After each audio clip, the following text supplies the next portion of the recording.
because the extra inflation that the Federal Reserve wants to create, it only helps the rich. How does it help them? Well, it pushes up the value of their assets. And when you are counting wealth, well, you're adding up assets.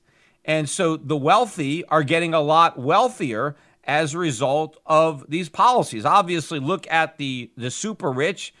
Look at Elon Musk is now worth more than $100 billion, as is Mark Zuckerberg. Jeff Bezos now is worth more than $200 billion. And that's after he gave, I don't know how much, $40 billion to his ex-wife, McKinsey, who's probably worth more than $50 billion by now on her own. But all of the fortunes of the super rich are being inflated by the Fed.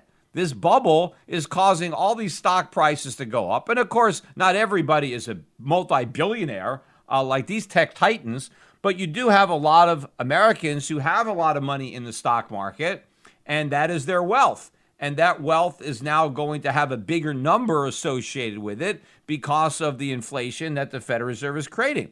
But the problem is, at the bottom end of the spectrum, lower income people don't have any money in the stock market. They don't have any wealth. A lot of people at the lower income don't even own their homes. They're renting their homes. And inflation is going to put more upward pressure on rents. Their landlords are going to have to increase the rents they're charging to cover the higher costs that are going to be associated with the inflation that the Federal Reserve is creating. In fact, the cost of everything is going to be going up for people that don't own any assets and that are living paycheck to paycheck. The real value of their paychecks is going to be diminished by the inflation tax, as will the value of any savings that they happen to have. It's the debts of the rich that end up getting eradicated by inflation, and it's the assets of the poor, their savings, that get eviscerated. And so the rich get richer, the poor get poorer, and so this new policy of more inflation is going to exacerbate and widen the very wealth inequality gap that so many liberals are wanting the Fed to help close. And again, to show you how little people understand, it's the left that's actually the most vocal in pushing the Fed towards allowing more inflation, wanting more inflation, without even realizing that the inflation that they want is actually hurting the most the very people that they think it's going to help. Because the Fed thinks that, or not just the Fed, the liberals think that there's this Phillips curve, there's this trade-off between inflation and employment.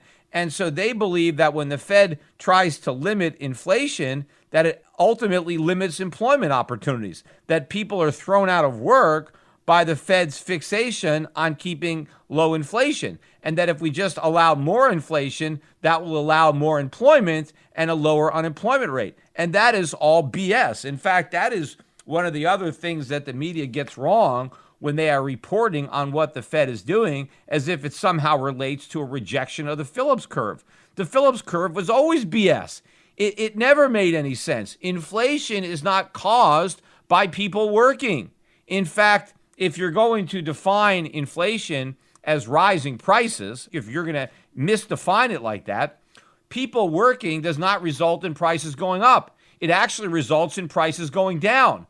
Because if more people are working, then more stuff is being produced. You have more services and you have more goods. Well, as you increase the supply of goods and services, the price can come down. It's when people are not working and they're not producing that the supply of goods and services goes down, and that is when prices go up. So there was never really a link between employment and inflation. That link existed only in the minds of the Keynesian economists who signed on to it. And it should have been fully discredited during the 1970s, which surprised the hell out of all the Keynesians, because that doctrine existed before the 70s. And then all of a sudden we had stagflation, where we had a weak economy, we had rising unemployment and rising consumer prices, and that basically blew apart the Phillips curve. Right? And the Keynesians had no way of explaining what they were observing, because according to their models, it couldn't happen. But it did happen because their models were worthless. And so The Phillips curve has never been there. So it's not about the Fed finally rejecting it. It was disproven a long time ago. Inflation is not caused by people working. It's caused by the Fed printing money. Now, when the Fed prints money, sometimes consumer prices don't go up, especially if you're not measuring them properly. Sometimes it prevents consumer prices from going down.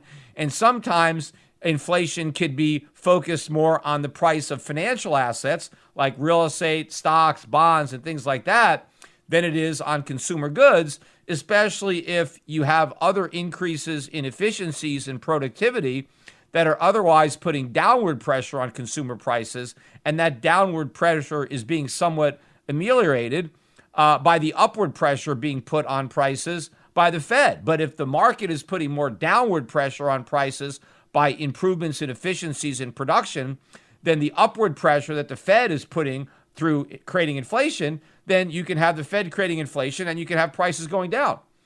But in the long run, all that inflation is ultimately going to result in a big spike in consumer prices, and that is exactly where we're headed. And the people who are going to be hurt most by the huge increase in the cost of living are going to be those that can least afford it. They're going to be the lower class, and then to a lesser extent, the middle class. And in fact, I think most of the middle class will be impoverished into the lower class as a result of the severity of the inflation that the Fed is unleashing. Not only that it is preparing to unleash in the future, but it has already unleashed in the past. It just hasn't caught up to us yet in the supermarket. It has in the stock market, but it will in the supermarket, and that's when it really starts to hurt.